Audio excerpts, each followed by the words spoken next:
Close your eyes for a moment and think about the toys you loved as a child. Not the ones your parents bought hoping you would learn something. The ones you actually loved. The ones that were so important to you that losing them felt like a small grief. Chances are they were colorful. Not tastefully colorful. Not the muted, curated Scandinavian palette colorful of the toys we see today. Vivid, aggressively, almost rudely colorful. Red that was the reddest red possible. Yellow that had no business being that yellow. Colors that did not apologize for themselves and did not coordinate with the room they were in. Something in your nervous system at that age found those colors not overwhelming, but deeply, physically satisfying. Color is not decoration. This is the first thing that developmental psychology would like adults to understand about children's toys. Color is information.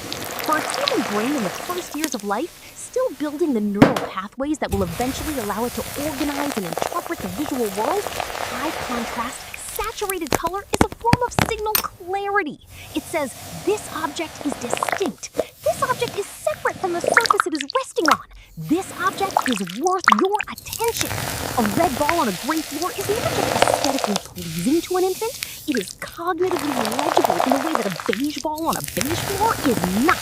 The color is doing perceptual work that the developing brain is not yet equipped to do for itself. The history of children's toys is a history of color that runs parallel to, and sometimes ahead of, the history of color in art, design, and architecture.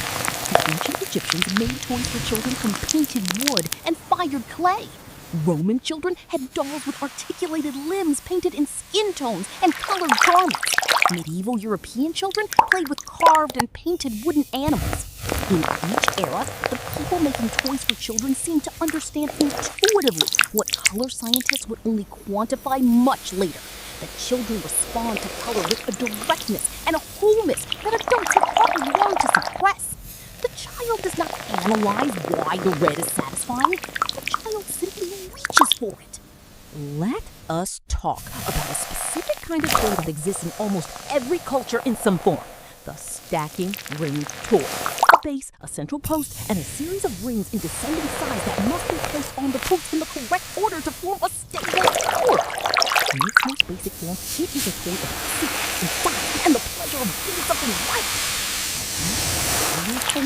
Rings of red and orange and yellow and green and blue and violet, a miniature rainbow reassembled with small hands every time it is knocked over, it becomes something more. It becomes a child's first encounter with the idea that order can be beautiful, that there is a right arrangement, and that achieving it produces something that is something not just intelligent, the color is not incidental to the lesson. The color is the lesson. Dr. Russ Poldrack, a neuroscientist at Stanford who has spent years studying how the brain processes reward, has noted something interesting about the way children engage with brightly colored objects. The visual cortex and the reward system in the brain are more tightly coupled in early childhood than they become in adulthood. This means that for a young child, seeing a saturated, vivid color produces something closer to a reward signal than it does for a mature brain that has learned to moderate its responses. The child who lights up at the sight of a yellow toy is not being dramatic. Their brain is genuinely registering something pleasurable in the color itself. Not just in the object, not just in the play possibility, but in the color as a direct sensory experience. This is not an accident. The muting of children's toy colors over the past 2 decades tracks almost exactly with the rise of the aesthetically self-conscious parenting culture. The culture in which the nursery must be photographable, in which the playroom must look designed, in which the child's environment must express the parent's taste and values as clearly as the parent's own wardrobe does. The toys have been redesigned for the parent's eye, not the child's hand. And the child's hand, given a choice, will still reach for the loud red one every time. The child's hand knows what the child's brain needs, even when the adult's eye has decided that what it needs is taupe. Now consider the toy market of the 21st century and the strange anxiety it has developed about its own colors. Walk into any upscale children's toy shop in a major city today, and you'll notice something that would have been incomprehensible to a toy manufacturer of 50 years ago. the colors have been muted. The reds have become terracotta. The yellows have become ochre. The blues have become slate. The toys look beautiful in the kind of way that a carefully composed Instagram photograph looks beautiful. Harmonious, restrained, coordinated with the aesthetics of the adult spaces they will inhabit. And they are, in a specific and measurable way, less interesting to children than their garish predecessors. Play is the work of childhood. This is not a metaphor. Jean Piaget, the Swiss developmental psychologist whose work transformed our understanding of how children think, argued that play is the mechanism by which children construct their understanding of the world. Not the practical section of lessons, but the active, physical, imaginative manipulation of objects and situations. The child playing with colored blocks isn't being distracted from learning. The child playing with colored blocks is learning about weight, about balance, about spatial relationship, about cause and effect, about the satisfaction of building something and the entirely different satisfaction of knocking it down. And the colors of those blocks are not irrelevant to that learning. They are the encoding system the child uses to track and remember what is happening. There is a toy that appears in some form across virtually every culture that has ever been documented by anthropologists. A small, handheld spinning top. In Japan, it is called a congklak. In Indonesia, it is called a predates. In Mexico, it is called a trompo. In medieval Europe, it appears in illuminated manuscripts, being spun by children in market squares. The spinning top predates writing. It predates agriculture in some regions. It is, in a very specific sense, one of the oldest human technologies. A device that converts a simple flick of the wrist into sustained, beautiful, hypnotic motion. And in almost every culture, the spinning top is decorated with color. Because when it spins, the colors merge. The red and the yellow become orange. The blue and the yellow become green. The top is a color mixing machine. And the child who spins it is conducting an experiment in optics that Isaac Newton would have recognized immediately. There is something that happens between a child and a toy that adults have largely forgotten how to do. It is called full presence. When a young child is engaged with a toy, genuinely engaged, in the state that psychologist Mihaly Csikszentmihalyi would later name flow, they are not partially there. They are not monitoring other demands, managing other anxieties, maintaining awareness of how they appear to outside observers. They are entirely in the encounter. The toy, the color, the texture, the sound, the movement, all of it receives the totality of their attention. And this full presence is the condition in which learning happens most efficiently, most deeply, and most joyfully. The brightly colored toy is one of the most reliable technologies ever invented for inducing that state. Let us talk about plastic. Because any honest conversation about colorful children's toys must eventually arrive at plastic. The material that made vivid color in toys cheap enough for mass production, democratic enough for every household, available in every shade and saturation that a manufacturer could imagine. Before plastic, light coloring toys was expensive. It required paint, which required labor, which added cost. The wooden toy could be brightly colored, but the bright wooden toy was a luxury. Plastic changed that equation entirely. Injection molding meant that color could be built into the material itself. A red toy was red all the way through, not red on the surface. And the range of colors available in plastic was and remains virtually unlimited. But plastic also gave us something that the handmade wooden toy never had: uniformity. Every unit of a mass-produced plastic toy is identical to every other unit. The red is the exact same red, batch after batch, year after year. And this uniformity has a cost that is only now becoming visible. The handmade toy, the carved wooden gassing, the painted clay figure, the sewn fabric doll, was never perfectly identical to any other handmade toy.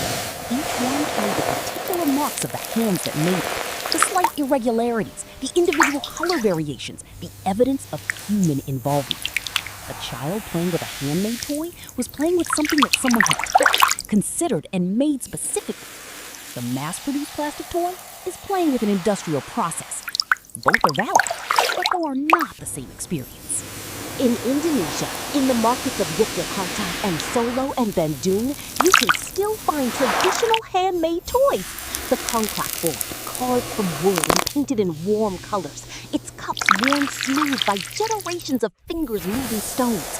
The wiry puppet, with its extraordinary painted face and its articulated leather body, its colors traditional and precise. Red for courage, white for purity, black for maturity. The wooden spinning tops fitted in bands of color that merge when they spin. These toys are not competing with plastic on plastic's terms.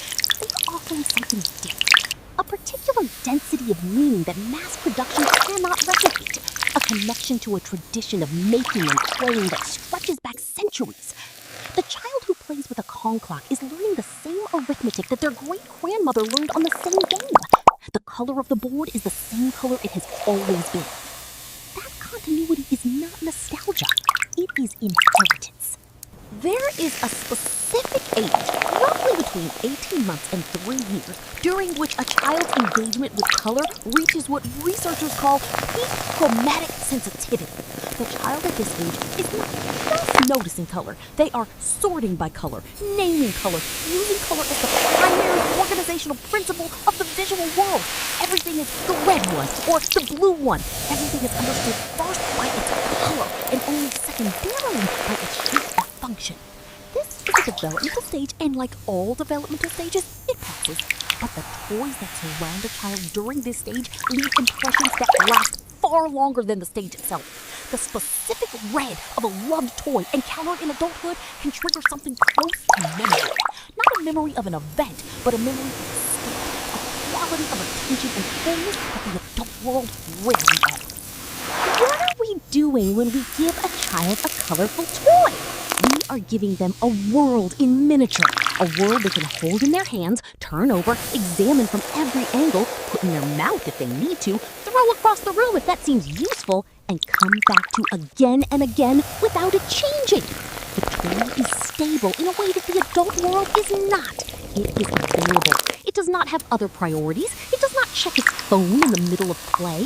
The bright color of the toy is a kind of promise. I am here, I am visible, I am yours.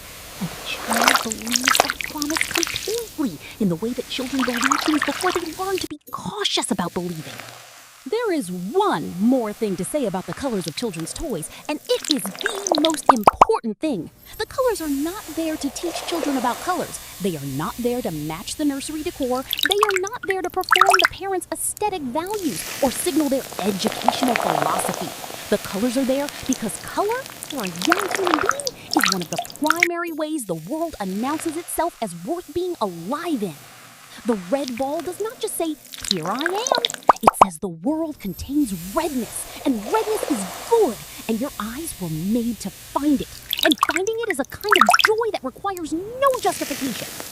That is what a child's toy is for. Not to prepare the child for the world, to remind the child, and through the child, anyone watching, that the world, at its most basic and most vivid, is already enough. The next time you see a child who is absorbed in a toy, sitting on the floor, surrounded by pieces of something brightly colored, entirely present, entirely unharmed, do not rush them. Do not redirect them to something more educational. Do not worry that they should be doing something more productive. Watch for a moment instead what full presence looks like. Watch what it looks like when a human being is exactly where they are, doing exactly what they are doing, with no part of themselves somewhere else. The toy makes that possible. The color pulls them in. And for a few minutes, in the middle of everything, a small person is entirely whole. Subscribe if you find this worth remembering. And tell me in the comments, what was the color of the toy you loved most?